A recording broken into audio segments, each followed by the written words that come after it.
حبايب قلبي عاملين ايه؟ يا رب كلكم تكونوا بالف خير. فيديو النهارده هعمل لكم ريفيو بتاع الفاونديشن من كليو وكمان الكونسيلر الجديد، فتعالوا بقى نجربهم واقول لكم الريفيو بتاعهم. قبل ما نبدا الفيديو تظبطوني بلايك، تشتركوا كمان في القناه ولسه ما اشتركتوش، وسيبوا لي كومنتاتكم الحلوه، ويلا بينا بسرعه نبدا الفيديو. انا كل اللي عاملاه ان انا مرطبه وشي. هنيجي دلوقتي للفاونديشن ده من كليو، ده كده شكله مكتوب عليه ان هو فيه SPF 30 وفول كفر وكمان فيه هالورونيك اسيد، فمعنى كده ان هو بيرطب الوش. الدرجه اللي معايا دي رقم 2 بيج، بس هي للاسف الدرجه غامقه للاسف. دي كده شكل الدرجه، فتعالوا بقى نجربها على الوش. هي باينه كمان في الكاميرا انها غامقه. نص الوش هوزعه بالسبونج والنص التاني هوزعه بفرشه عشان نشوف توزيعه احلى بايه. احنا وزعنا نص الوش كده بالسبونج، تعالوا بقى نوزعه بالفرشه ونشوف انهي توزيع احلى. ده النص اللي وزعته بالسبونج وده بالفرشه. واضح لكم اكيد اللمعه اللي موجوده، الفرشه حافظت على اللمعه اللي موجوده في الفاونديشن. تعالوا دلوقتي نستخدم الكونسيلر واعمل لكم في الاخر الريفيو بتاع المنتجين مع بعض. ده شكل الكونسيلر، ده جديد من كليو. انا عندي برضو بتاع كليو اللي هو اللي بندوس عليه كده، فهنجرب ده. وده بيبقى هنا كده ببسبوز.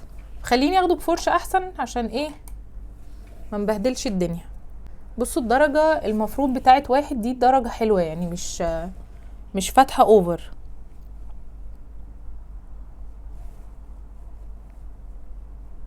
ونبتدي نوزعه كده بالسبونج.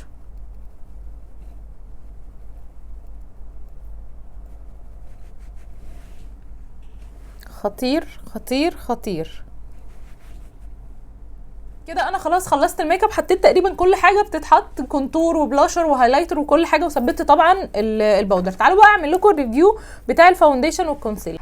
اول حاجه الفاونديشن بتاع كليو عجبني جدا جدا جدا، خفيف جدا على البشره، ما بتحسيش انك حاطه فاونديشن، ما بيقفش في القشر. يعني انا الجزء اللي عندي ده هنا في المنطقه دي بالذات انا مقشر وخشن، هو مش باين اي قشر ولا ماسك على البشره ولا اي حاجه. بس الفاونديشن ده عايز بشره تكون عاديه لجافه، لكن الدهنيه هيبقى مزيت سيكه شويه معاها، او تحتاجي كل شويه تعيد عليه ببودر او حاجه.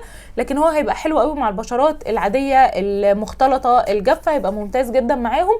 الدرجه شويه كانت غامقه عليا بس ما فيش مشكله، يعني هو لما حطينا الفول ميك اب ما بقتش اوفر قوي، بس في الحقيقه هي باينه ان انا لوني اغمق شويه، بس ما عنديش مشكله في الموضوع ده. ممكن بقى اجيب منه الدرجه الفاتحه واعمل لهم ميكس كده.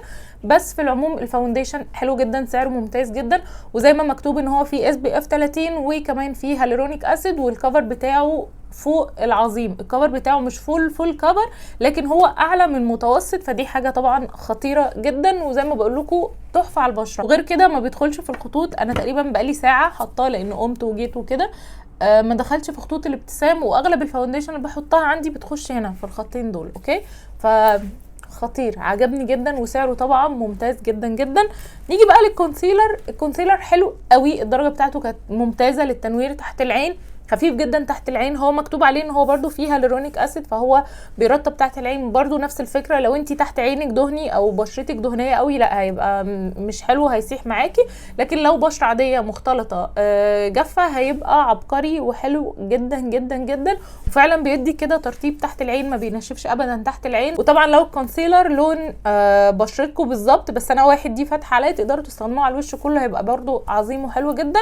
فبالنسبه لي الاثنين دول حلوين قوي قوي قوي للاستخدام اليومي، ان انتي تخرجي بيهم كل يوم مفيش اي مشكله فيهم، فعجبوني جدا بصراحة. بس كده حبايب قلبي فيديو النهارده يكون خلص. يا رب الفيديو يكون عجبكم واستفدتوا اي حاجه حتى لو كانت بسيطه. لو عجبكم الفيديو تظبطوني بلايك، تشتركوا كمان في القناه ولسه ما اشتركتوش. اشوفكم فيديو جديد، باي.